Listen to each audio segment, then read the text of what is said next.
kind of pull back the curtain on our inner workings of how we're running and scaling multi-million-dollar campaigns on Facebook. So if you guys are running Facebook, Meta ads, and you're looking to scale up, this is going to be for you. For you guys here who are looking to scale up your Meta campaigns, that six-figure per day revenue and spend mark, I'm going to be diving in and explaining kind of how we were able to do that. So the first thing is kind of what is separating Meta affiliates and brand owners from getting from the 20K per day mark to the 100K per day mark. Well, the first thing that we see is that the founder has not yet delegated out the media buying and has not let replicate themselves into a media buying team, right? So they're kind of stuck there running the ads, the day-to-day management of it, and they haven't yet been able to build a team.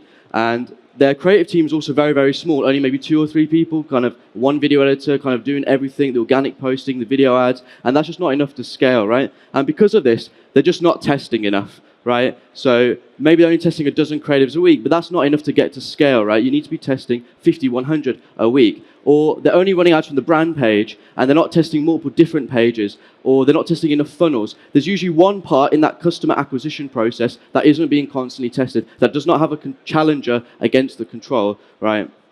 So, by the end of this session, you're going to learn how we built an internal media buying team that is capable of handling six-figure per day accounts, and I don't need to check the account every day. I trust my team, and they get it handled. I'm going to show you how to build a creative strategist team who can constantly ideate winning hypotheses from the insights of the account and kind of constantly deliver creatives to your media buying team so they can scale it up.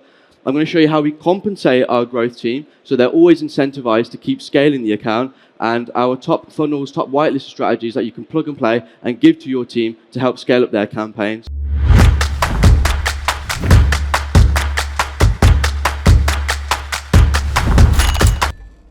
So, if you're at the 5-figure per day mark, you want to get to the 6-figure per day mark, what I've commonly found is that there's like 5 of these most common bottlenecks within the accounts. So if you solve for them, you'll be able to kind of get your account to the next level.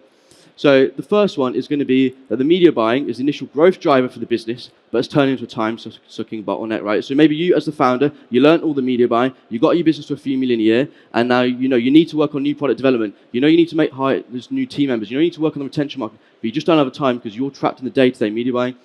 So the solution is you need to build an internal media buying team who are more capable than you. So I've got a 6-man internal media buying team. Here's 4 of our media buyers, and here's where we go completely the opposite of everybody else in terms of hiring. So we do not hire media buyers with experience, and this is really, really important because when you hire, so some people can make it work hiring media buyers with experience, but what we found works really, really well is you hire basically the top STEM graduates from local universities. So we partner with the universities that are doing engineering, math, science, technology. That's what STEM is. And we get basically the best graduates from that, and who don't want to work in corporate, and we teach them the media buying, and they love it, right? They're coming in with no experience in the media buying, right? But they're able, within, honestly, 6 months to be able to handle 6-figure per day ad accounts, right? They're young guys, only between 23 and 30. And here's the key thing to consider when you're hiring media buyers, right?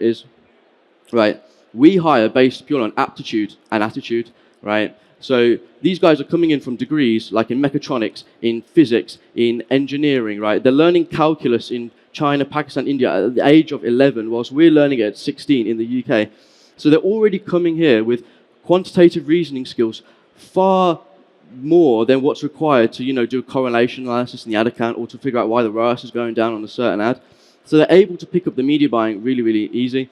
How do you actually train these media buyers up, right? Well, the first thing is you document all your processes, your SOPs, your ad launching process, your media buying process, everything there within a tool. So we use Confluence for that. We pair them with a senior buyer. So originally it was Syed, my co-founder there, training our first media buyer.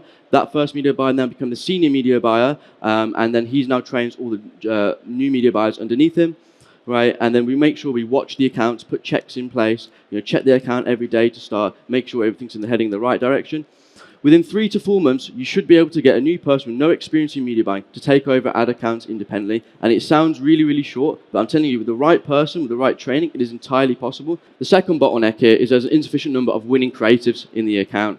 So what you need to do is build a creative team that can constantly look into the ad account, maybe using some motion, analyze the trends in the account, hypothesize new creatives, and deliver a cadence of regular creatives where a percentage of them do become winning creatives. So we all know here that more ads equals more scale. So in this account here, where we were launching 750 ads in a month at 4 million ad spend, going back to that previous screenshot, you can see there was a directly proportional relationship between the number of ads launched and the spend and the revenue of the account. So if you guys want to, scale your account by 2x, you need to test 2 times more, right? So you follow this process, right, for creative testing, right? So you get your creative strategists to, ideate new concepts, make new variations, and if you want to have more creatives, right, you need to hire more creative strategists to execute this process, but also be training your creative strategists on their, copywriting skills, and their overall competency level so that their creative success rate is much higher, right? But then the problem is the people at the 5-figure per day mark have a team structured like this with a centralized model. So again, it's the founder or someone very senior in charge, right? And they're holding, the post-production team accountable, the production team accountable. They're requesting new landing pages from their UI UX designer, right? They're telling their media buyer to run these kind of tests, and you basically got one person in the middle, right, telling everyone kind of what to do. And that person who's the most experienced, who knows how to do different parts of the business, unfortunately, now spends more time doing project management than actually, driving the results in your account. So the way we solve this is we built basically what we call a 6-figure, per day revenue team structure. So it kind of works like this in a figure of 8 loop, and basically each person can drive their own individual responsibilities forward. So in the heart of this, we've got our growth team, so it's going to be our media buyer and our creative strategist, right?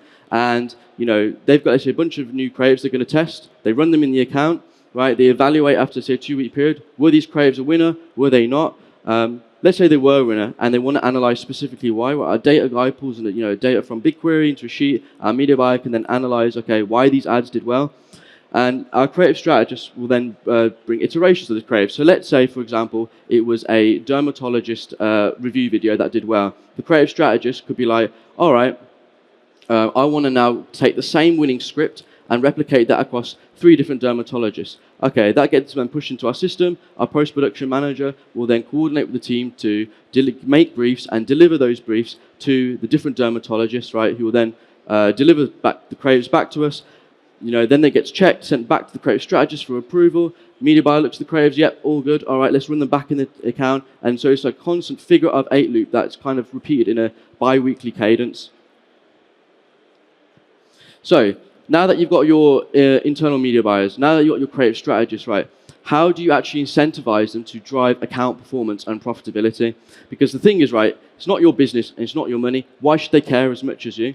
Well, you can have that happen if you build the right comp plan that incentivizes performance and founder level ownership. Before you put your comp plan in, you need data visibility. So here's a TV dashboard that we have in the office, and you can see here the whole team know what's the spend of the account, what's the revenue, what's the ROAS, how many briefs were launched, are we on target, right? The data for the accounts is not siloed to just the media buyers. Everyone in the office can see what's going on with the account and contribute their ideas accordingly. So a key thing to note here is these charts at the top. These are the bonus system that we have in place for our media buyers, our creative strategists. So you can see here we've got a tier 1, tier 2, tier 3, and tier 4 bonus here, tier 4 being the highest. And you can see here, basically it's based on the amount of spend in the account at a certain ROAS target. So our team right now is, currently almost at the mil mark, and they're projected to close at the end of the month at 1.35. So they're within the tier 2 mark. So they'll get a decent bonus, but they could be doing more. They could be pushing that tier 4 bonus. Now moving into more like plug and play strategies that you can give to now, your internal marketing team. So the first problem I see that people aren't implementing to scale up is going to be third-party funnel. So we see most people advertise from just the brand page, first party, right? And what you really want to do is use third-party funnels to drive impartial recommendations about your product. Third-party funnel is basically you've got an ad like this, which comes from an authority. So here this is coming from a doctor, and they're saying that basically calling out a pain point in the audience. So for example, acne, right? It then goes to an advertorial, which then exasperates the pain point, and then the author then gives a recommended solution, and then you push to your offer here, right? And the thing is, the results show that these funnels work better than advertising on the first party pages. So in this account here, for example, it's 54 mil spend in the last few years. We can see that 58% of the spend is actually from third party pages, right? And only 42 is from the brand page. And you can see for this account here in the last few years, lifetime's about over 50 million in sales from just third party pages here. So what products convert on third-party funnel? So number one is going to be products that are sold through claims and you need to sell people on the efficacy of the product. So supplements, telemedicine, prescription treatments, skincare. These products do really, really well through third-party advertorials. The second thing is going to be like products that disrupt a category. So what I think works really well is at-home products, at-home laser hair removal, at-home microinfusion, anything where there's there's a lot of friction to, let's say, getting the alternative solution outside, and it's easy to bring it in and do it yourself. They work really well on the third-party funnels. And the third one is basically the cost of making the wrong decision. So gifting, for example, is one that works really, really well. So I'll give away some of these third-party funnels so you can steal them and implement them in your campaigns. The best one is going to be a top 5 funnel here. So this works really, really well on top of funnel. You typically get about 80% of new visitors on GA4. So you basically take your product, rank it number 1, take your competitors, put it as 2, 3, 4, and 5, and then have the author obviously talk positively about your product and basically borrow the credibility of the big brands in positions 2, 3, and 4 and lend them to your product on number 1. Second one's going to be a direct competitor product comparison. So, for example, we've got different well-known brands here kind of competing against each other, and the author's going to be like, what's the best one? You could have basically, my skincare product versus Estee Lauder, which one is better? So those do really well in the middle of funnel. So they won't typically scale as well as the top 5 ones, but they do really well to kind of boost the overall ROAS of the account. So typically what you'll see is about 50% of the returning visitors and new visitors go into these kind of product comparison funnels as well. And the next one's going to be an indirect competitor product comparison. So, for example, this specific product versus general air humidifiers, what works better? And then the next one's going to be a user-generated story. So, for example, here, this derm tries this serum for 4 weeks. Here's what her results were. Here's what happened. Right? So these work really well, kind of giving that anecdotal story.